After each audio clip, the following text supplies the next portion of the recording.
세계 모든 나라들은 저마다 제각각 자기 나라의 국기를 가지고 있습니다. 국기에 그려져 있는 그림들은 나름대로의 어떤 의미들을 상징하고 있는 것이죠. 우리 대한민국의 태극기는 가운데 태극 문양이 있습니다. 이것은 이 우주 만물의 생성 원리를 상징하는 것이고, 또 내 귀퉁이에 있는 건곤이감 이 4괴는 천지 1월, 하늘과 땅, 해와 달, 동서남북 이런 것들을 의미한다고 합니다. 그런가 하면 미국 성조기에는 별이 50개가 그려져 있습니다. 그것은 미국은 연방국가로서 50개의 주가 연합되어진 그런 하나의 나라, 50개 주를 별들이 상징하는 겁니다. 중국의 이 오성 홍기는 5개 별이 그려져 있는데 하나는 크고 나머지 4개는 작습니다. 가장 큰 별은 공산당을 의미하는 것이고 4개의 작은 별들은 노동자, 농민, 그리고 학생, 지식인 이것들을 의미하는 겁니다. 나름대로 국기마다 뭔가 그 국가의 여러 가지 상징적인 그 국가의 어떤 정체성 이런 것들을 다 말하는 부분이죠. 한편 이스라엘의 국기에는요 헥사그램이 문양이 그려져 있습니다. 헥사그램 이 정삼각형이 2개가 엇갈려져서 마치 6변의 꼭지점을 그려주는 하나의 별과 같은 모양을 말하는 거예요. 보신 분 많이 기억나는 분들이 있을 거예요. 육각형의 별 모양입니다. 이것을 그들은 다윗의 별이라 이렇게 말해요. 다윗의 별. 정확히는 마겐 데이빗, 그래서 다윗의 별이라, 다윗의 방패라 이렇게 말합니다. 그래서 사실 다윗은 3000년 전의 사람인데 이스라엘 백성들은 지금까지도 그렇게 믿는 거예요. 하나님께서 다윗을 하나님이 방패 삼아주셔서 그렇게 지켜주는 것처럼 하나님께서 자신들의 민족을 그리고 자신들의 국가와 국민을 지금도 지키신다, 그렇게 믿고 있는 겁니다. 여러분, 다윗이 이렇게 성경적으로나 또 국가 역사적으로 그들이 그렇게 다윗을 존중하고 그렇게 흠모하고 사랑한단 말이죠. 그래서 사실 성경에 나오는 다윗의 모습을 보면 다윗은 참 이 흠도 실수도 많았던 인물입니다. 여러 가지 문제점들이 많이 노출되어 있는 인물이에요. 사무엘상 21장에 보면은 한 번은 다윗이 이제 사울의 칼날을 피해 도망을 치죠. 사울이 다윗이 이제 골리앗 죽인 이후에 인기가 상승하니까 그것을 시기한 나머지 몇 차례 죽이려고 하다가 결국은 다윗이 궁궐을 빠져나가 도망을 치게 됩니다. 제일 먼저 도망쳐간 지역인 노비라고 하는 지역이었는데 그 지역에서 아히멜렉이라고 하는 제사장을 만납니다. 먼 거리를 도망쳐왔기 때문에 너무 허기진 거예요. 그런데 다윗이 거짓말합니다. 사울에게 지금 쫓겨서 도망친 게 아니라 사울로부터 보냄을 받았다, 이렇게 표현하면서 먹을 것을 요구하죠. 뭐 다른 특별한 것이 없어서 제사드렸던 진설병 떡을 그에게 건네주었고 그것으로 배를 채웠습니다. 그 다음에 그는 무기가 필요했습니다. 그래서 무기를 좀 갖고 싶다. 과거에 자기가 어렸을 때 골리앗과 싸우기 위해서 빼앗아서 보관해 놓았던 골리앗의 검을 거기서 갖고 무장하게 됩니다. 문제는 이 이야기가 이 사울의 귀에 들려진 거예요. 그래서 사울이 노발대발하죠. 내가 지금 잡으려고 추격하는 다윗을 돕는 제사장들, 다윗에게 먹을 것을 주고 다윗에게 무장을 갖춰주었다. 화가 난 사울은 이 아히멜렉을 비롯한 85명의 제사장을 전부 다 죽여버려요. 뿐만 아니라 그 지역의 많은 사람들과 심지어 가축들까지 다 죽여버립니다. 그러니까 다윗의 이 거짓말의 실수로 말미암아 무고한 많은 사람의 생명이 죽게 되어진 사건이 벌어졌던 거예요. 또 사무엘하 11장에 가면은 다윗이 바세바를 범하게 되어지죠. 자신을 위해서 나가 전쟁에 싸우고 있는 장수의 아내 바세바를 그렇게 취하고 마치 그렇게 말이죠, 폭력적으로 야비하게 빼앗습니다. 여러분, 이렇게 사실은 다윗의 생애 가운데는 정말 이 모순적인 또 여러 가지 실수적인 이런 잘못들이 너무 많은데, 그러나 우리가 잘 기억하지 못하더라도 말이죠, 곳곳에 무려 한 20여 가지 말이죠, 다윗에게는 실수나 그런 안타까운 아쉬운 부분들이 있었던 거예요. 그런데도 불구하고 하나님께서는 다윗을 기뻐하셨다. 그런데도 불구하고 하나님께서는 다윗을 사용하셨다. 왜 하나님께서는 이와 같이 문제 많고 허물 많은 다윗을 그렇게 하나님께서 만족해 하셨고, 오늘 본문에도 보니까 이 사도행전 13장 22절에 보니까 하나님께서 두 번째 이스라엘 왕을 세우면서 내가 다윗을 만나니 내 마음에 합하다, 내 마음에 든다 라고 표현하면서 내 뜻을 다 다윗에게 이루어 주겠다 이렇게 말씀을 하세요. 과연 이렇게 실수가 많았던, 이 문제가 많았던 다윗을 향해서 왜 하나님은 내 마음에 맞는 사람이라, 저는 내가 정말 기뻐하는 존재다 이렇게 이야기해 주시고 그를 사용해 주셨을까? 저는 문제 많고 실수 많았던 다윗이지만 그럼에도 불구하고 하나님 마음에 꼭 들만한 두 가지가 있었다고 보는 겁니다. 대표적인 것은 바로 그는 어려움을 당할 때마다, 고난의 때마다 그는 하나님을 의지했습니다. 이게 하나님 마음을 사로잡았어요.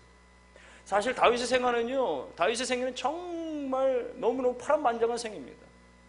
그는 정말 10대 때부터 20대, 30대, 정말 40대, 아니 그 평생 전체 가운데 얼마나 많은 대적이 있었는지 몰라요. 사울뿐만 아니라 많은 이방의 대적들로도 시작해서 많은 적군들이 끊임없이 사울을 살해하려고 달려들었어요. 그 모든 순간들을 다 극복하고 다윗이 마침내 승리하게 되어지는데, 근데 그렇게 된 결정적인 이유가 뭐냐? 다윗이 그 숱한 어려움들 가운데도 불구하고 살아남고 마침내 승리한 이유는 다윗은 모든 고난의 위기 때마다 하나님을 의지했기 때문에, 하나님을 의지한 것. 그가 10대 중반 때 처음 블레셋 장군 골리앗과 맞서게 되어지죠. 우연찮게 골리앗을 맞닥뜨리면서 이제 일판 전쟁이 벌어지게 되어지는데, 사실 골리앗과 다윗은 맞지가 않죠. 골리앗은 거의 3m에 가까운 정도의 거구고, 다윗은 어린 소년이에요. 그래서 아직 나이도 어리기 때문에 전쟁에 차출도 당하지 않는 아직도 어린 나이입니다. 골리앗은 머리끝에서 발끝까지 완전 무장했죠. 다윗은 겨우 물맷돌 몇 개를 가지고 있을 뿐입니다. 게임이 될 수가 없어요. 전쟁 자체가, 싸움 자체가 될 수가 없는 상대였습니다. 그런데도 골리앗과 싸우겠다고 하니까 사울이 기특하게 여겨서 그를 궁궐을 불러들이고 자기 갑옷도 한번 입혀보고 안 되니까 그거 벗기고 나서 그렇게 얘기하는 거예요. 너는 아직 어린 손인데 네가 어떻게 나가서 싸우겠냐? 네가 어떻게 골리앗과 싸워 이길 수가 있겠냐? 만류하죠. 그때 다윗이 하는 말이, 다윗이 사울에게 그렇게 말합니다. 왕이시여, 지난날 하나님께서 저를 곰의 발톱에서도 건져주셨고 사자의 발톱에서도 건져주셨습니다. 그 하나님이 오늘 이 골리앗의 손에서도 저를 건져주실 겁니다. 그렇게 고백해요. 과거에 하나님이 저를 그렇게 아버지 양들을 치면서 수없이 맹수들과 싸웠거든요. 사자나 곰의 발톱에서도 자기가 살아남았으니 오늘 이제 골리앗의 그 손에서도 내가 분명히 하나님께서 건져주실 것이다. 그런 전쟁터로 나갑니다. 그리고 골리앗과 맞짱을 뜨면서 골리앗에게 선포하는 거죠. 너는 칼과 단창으로 내게 나오지만 나는 만군의 여호와의 이름으로 내게 나간다. 네가 모욕하고 있는 이 이스라엘 군대의 하나님의 이름으로 내게 나간다. 그러면서 말하기를, 여호와께서 오늘 너를 내 손에 붙이시리라. 이렇게 말합니다. 여호와께서 오늘 너를 내 손에 붙이시리라. 그렇게 선포해요. 여러분, 다윗이 사울에게 말하는 이야기나 다윗이 골리앗에게 선언하는 이야기나 거기 모든 맥락의 핵심 뭐예요? 하나님입니다. 하나님이 이렇게 살리셨습니다. 하나님이 이렇게 건져주셨습니다. 하나님이 이렇게 하십니다. 그리고 오늘 하나님이 너를 내 손에 붙이신다. 다윗은 이 위기 앞에서 말이죠, 어린 다윗이 말이죠, 3m 이 골리앗 앞에서 정말 다른 군인들은 다 사시나무 떨든 말이죠, 그렇게 부들부들 떠는 가운데서 이 아이가 두려워하지 않고 이 정말 게임이 될 수 없는 상황 가운데도 불구하고 그렇게 나아갈 수 있었던 건 뭡니까? 하나님을 의지했기 때문에 하나님을 의지했기 때문에 가능했습니다. 그리고 그 전쟁에서 마침내 이기고 승리할 수가 있었던 거죠. 시간이 좀 지났습니다. 이 일로 인해서 다윗이 아까도 얘기했지만 사울에게 쫓김을 당해져요. 그렇게 해서 왕궁에서 쫓겨나고 나서는 다윗이 그렇게 도망자의 삶을 삽니다. 엔게디 동굴에서 이 들판 저 들판 굴에서 굴로 그렇게 숨어 다니면서, 그것도 1년 2년이 아니에요. 무려 10년 넘게 그렇게 사울로부터 도망을 칩니다. 사울은 끊임없이 군사들을 풀어서 다윗을 죽이려고 그래요. 여러분, 이게 도망자의 삶도 1, 2년이죠. 죄를 짓고 도망을 쳐도 말이죠, 도망자의 삶이 피곤하고 힘들 것인데, 죄 없이 그렇게 살해의 위협을 당하면서 그렇게 도망자의 삶은 얼마나 곤고하고 힘들겠습니까? 그래서 시편 13편에 이 도망자의 시간들 가운데 썼던 시 가운데 그런 내용이 있어요. 하나님, 도대체 어느 때까지입니까? 하나님 도대체 영영 저를 잊으셨습니까? 그런 고백을 해요. 하나님 정말 언제까지 제가 이렇게 도망자 삶을 살아야 되나요? 하나님 정말 하나님 저 잊어버리신 건 아닙니까? 라고 고백을 하는데 그럼에도 불구하고 그 시의 귀결은 그렇게 끝나요. 하나님 그러나 저는 인자하신 하나님을 끝까지 의지합니다. 나의 구원 되신 하나님을 기뻐합니다. 그렇게 고백해요. 정말 고난의 상황인데 정말 힘겹고 고통스러운 그 질긴 고난의 시간들을 보내면서도 불구하고 다윗은 여전히 하나님을 놓지 않고 하나님을 의지했다는 거예요. 여러분 이것이 하나님 마음에 드는 것입니다. 정말 많은 사람들은 그쯤 되면 다 신앙이고 뭐고 다 내팽개치고 떠나갈 만도 한데 그런데도 불구하고 하나님 앞에 서고 그런데도 불구하고 하나님을 의지하는 것이 하나님 마음에 감동이 되는 거예요. 나중에 다윗이 왕이 됐습니다. 왕이 돼서 할 일이 얼마나 많아요. 그동안에 뭐 국력이 쇠약해지고 여러 가지 싸움에서 많이 졌고 이런 것들. 그러니 이제 나라를 살릴 일이 태산 같은 거예요. 엄청난 전쟁을 하죠. 블레셋과의 전쟁, 뭐 여러 민족들과 전쟁을 벌여서 전쟁하는 족족 다 이겨버립니다. 그 영토를 확장하고 엄청난 물자들을 벌어들이고 나라가 삽시간에 다윗의 이 재임 기간 동안에 말이죠. 나라가 엄청난 부강한 나라가 되어져요. 그런데 그 모든 전쟁에 있을 때마다 다윗은 단 한 번도 예외 없이 하나님께 나가서 먼저 기도합니다. 먼저 하나님께 물어봐요. 이를테면은 사무엘하 2장 1절에 보니까 다윗이 여호와께 물어가로되 내가 유다의 한 성으로 올라가리까 하나님께 물어봐요. 사무엘하 5장 19절에 보니까 다윗이 여호와께 물어가로되 내가 블레셋 사람들에게 올라가리까 하나님께 물어봐요. 하나님 지금 전쟁이 대치 중인데 이 전쟁 나가야 됩니까? 싸워야 됩니까? 말아야 됩니까? 하나님 뒤로 돌아가야 됩니까? 앞에서 쳐야 됩니까? 물어보는 거예요. 사실 다윗은 어릴 때부터 싸움에 일가견이 있던 사람입니다. 뭐 맹수와의 싸움이든 사람과의 싸움이든 말이죠. 골리앗과의 싸움이든 말이죠. 두려움이 없었어요. 국제전쟁에서도 말이죠. 나라 간의 전쟁에서도 여러 차례 이긴 경험들이 있었습니다. 자신의 어떤 전쟁의 어떤 그런 노하우나 경력이나 이런 거 따지면 말이죠. 자기 마음대로 뭐 군사들 앞세우고 군사 전략 세우고 할 수도 있을 만한데 그는 그렇지 않은 거예요. 끊임없이. 지난번에도 이기고 이번에도 이겼지만 또 다음번에도 그 다음번에도 여전히 끝까지 그는 모든 국가 중대사 때마다 하나님 앞에 나아가 기도하는 거지. 무엇입니까? 하나님께 의지하는 거예요. 여러분 오늘 우리 가운데 이런 것들이 필요합니다. 우리가 정말 힘들고 어려울 때만 하나님 앞에 서는 것이 아니라 잘 풀려질 때도 어떤 분야만큼은 내가 정말 눈 감고도 할 수 있을 것만큼 그렇게 너무 자연스럽게 너무 손에 익숙한 것일지라 할지라도 여전히 우리는 하나님께 나아갈 수 있어야 되고 여전히 하나님께 물어볼 수 있어야 되고 여전히 우리가 하나님께 의지할 수 있어야 됩니다. 미국 시민들이 지금까지도 역대 대통령 중 가장 존경하는 대통령은 아브라함 링컨 대통령입니다.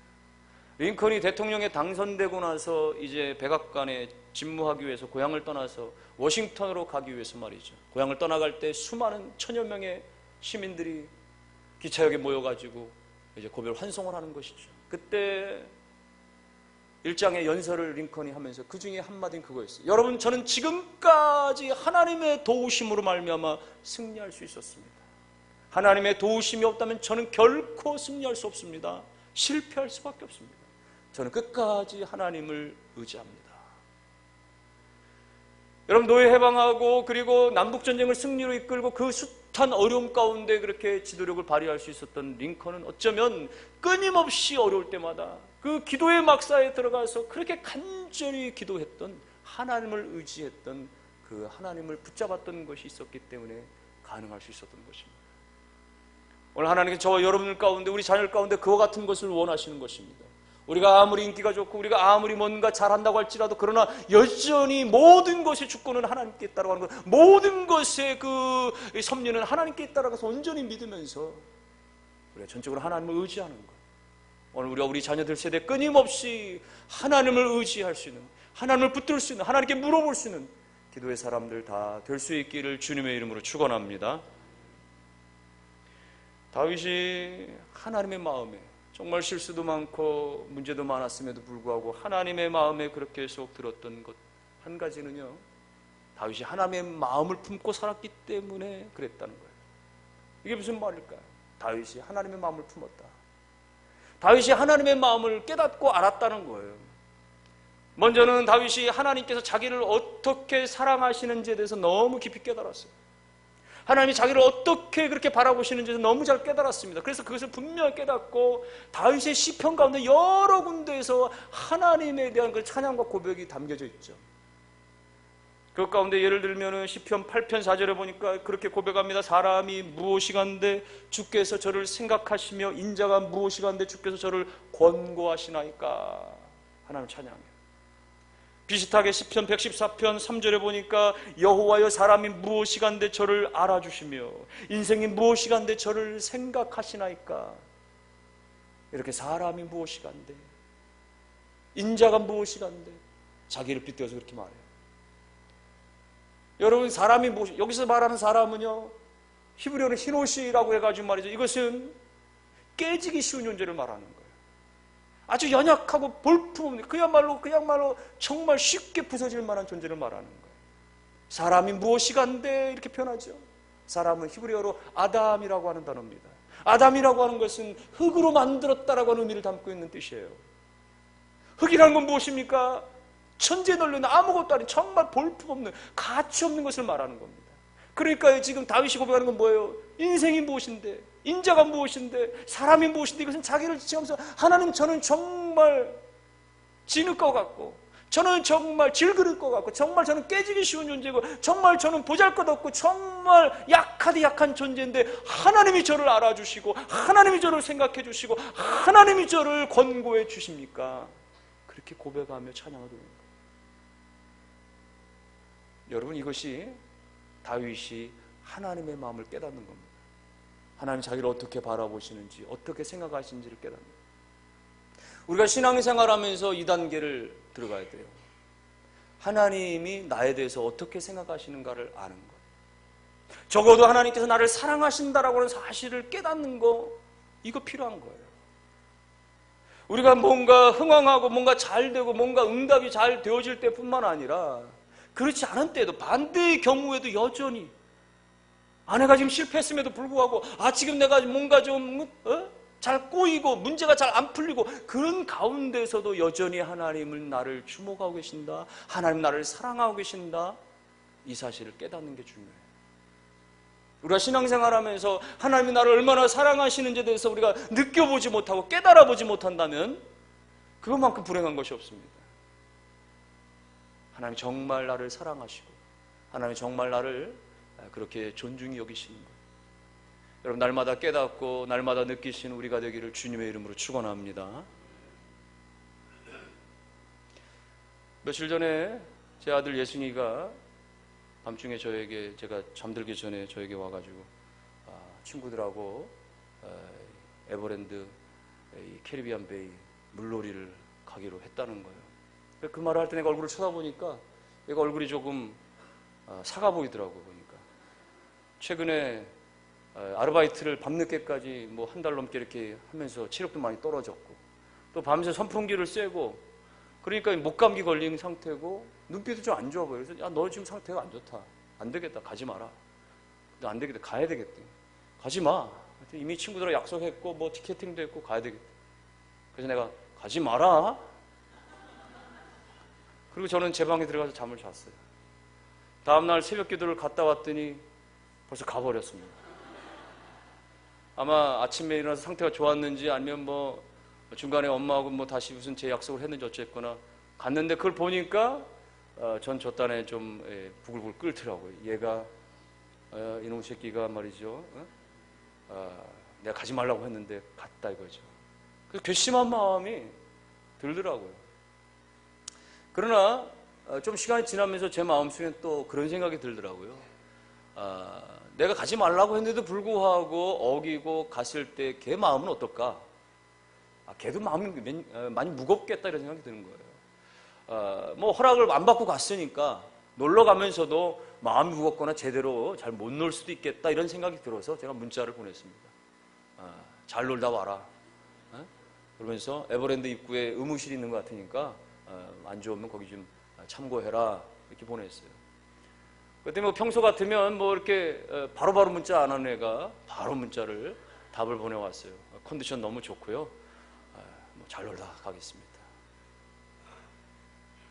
자녀들이 어리든지 간에 장성해서 출가했든지 간에 부모는 항상 어떤 상황, 어떤 대화든 어떤 상황이든 부모는 적어도 그 자녀의 그 상황에서의 마음까지도 헤아리려고 하는 대개 부모들은 다 그렇죠. 그것이 부모의 사랑일 텐데 더 중요한 것은요, 자녀가 자기를 향한 부모의 뜻이나 생각이나 마음 이런 것들을 아는 단계, 깨닫는 단계가 중요하죠. 사실은 그때가 되어야 처리되는 것이죠. 그때가 되어야 사실은 자녀로서 성숙됐다. 어리든지 간에 나이가 많았든지 간에 지금 내 아버지가, 내 어머니가, 내 부모가 나에 대해서 어떻구나라고 하는 것을 뒤늦게든 나중에도 어쨌든지 간에 깨닫는 것, 사실은 그때 자녀들은 성숙해져 가는 겁니다. 하나님 앞에서도 마찬가지. 우리를 향하신 하나님의 어떤 그런 마음들을 깨닫는 것, 하나님이 나를 어떻게 바라보시고 하나님께서 나에게 어떻게 기대하시고 하나님께서 나에게 어떠한 관심을 가지시고 하나님께서 나에게 어떤 사랑을 주시는지를 내가 체득하고 그걸 깨닫는 것, 느끼는 것 말이죠.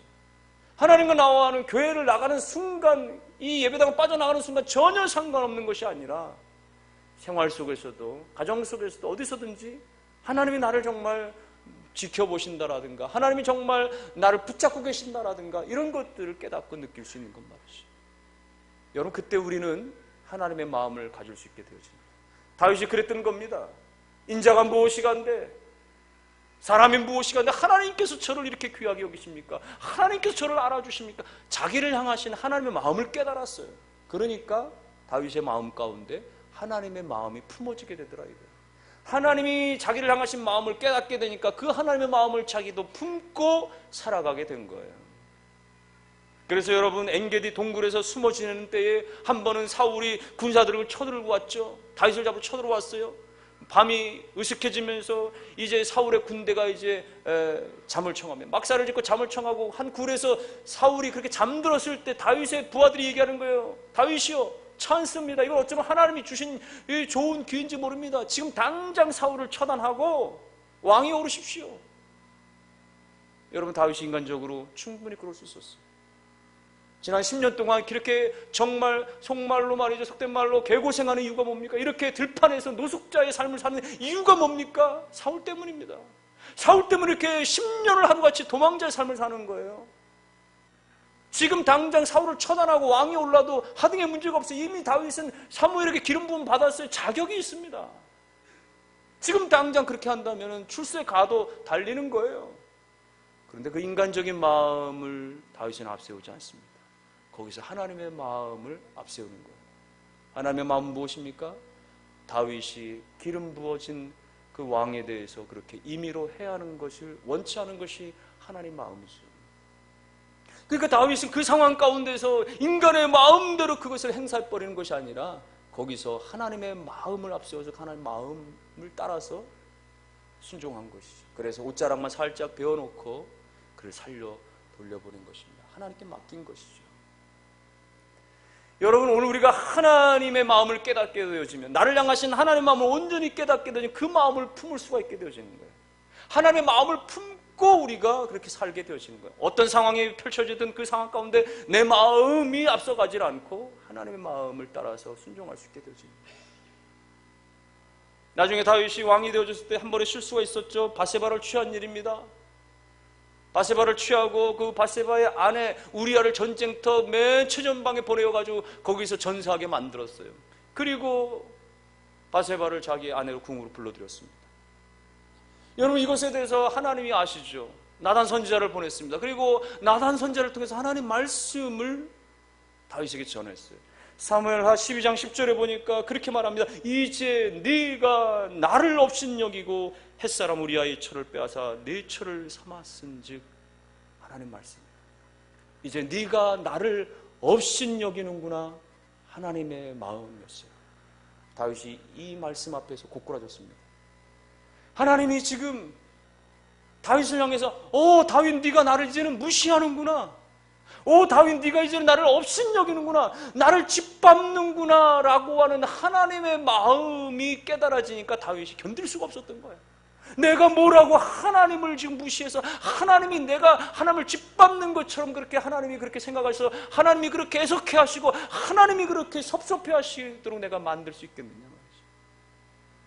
다윗이 하나님의 마음을 깨닫게 되니까 그 자리에서 눈물을 쏟아가면서 밤새도록 울면서 말이죠. 침상이 눈물로 젖도록, 요가 눈물로 젖도록 그렇게 회개하며 눈물을 흘리며 돌아섰던 거예요. 여러분, 이것이 하나님 마음에 들었던 것입니다. 다윗이 하나님 마음을 알고 하나님 마음에 따라 살려고 그렇게 했던 것들. 여러분, 하나님께서 오늘 저와 여러분들 가운데 원하시는 것도 이것입니다. 어떤 상황이 벌어졌을 때 우리가 우리의 마음을 앞세우는 것이 아니라 하나님의 마음을 앞세우는 것. 하나님의 마음이시라면, 하나님의 뜻이라면 이 상황 가운데서 어떻게 하실까? 그것을 따라서 가는 것. 그리고 하나님의 마음 때문에, 나를 향하신 하나님 마음 때문에, 나를 생각하신, 나를 염두하신 하나님 마음 때문에 때로는 우리가 순종도 하고, 때로는 우리가 절제도 하고, 때로는 우리가 헌신도 하고, 때로는 우리가 충성도 하고 말이죠. 하나님의 마음을 알고 그 뜻대로 살려고 하는 거예요. 오늘 다윗이 허물도 많았지만, 문제도 많았지만, 그러나 역사상 가장 위대한 왕으로 그렇게 놀라우리 많지 쓰임받을 수 있었던 것은 이것입니다. 다윗이 하나님의 마음을 알았고 그리고 그 마음 따라 살려고 노력했습니다. 무엇보다 하나님을 어려운 순간순간마다 의지하고 하나님께 나아가 기도했기 때문에 오늘 저와 여러분들, 우리 자녀들 세대 끊임없이 이와 같은 모습, 날마다 하나님의 마음을 생각하고 하나님의 마음 가운데 살아가려고 노력하며 그리고 하나님을 의지하여서 순간순간 기도함으로 말미암아 모든 어려움과 난관을 잘 극복하고 승리하면서 정말 많은 사람들 가운데 칭찬받고 인정받는 그런 세대들, 또 모든 우리 가정들 다 되실 수 있기를 주님의 이름으로 축원합니다.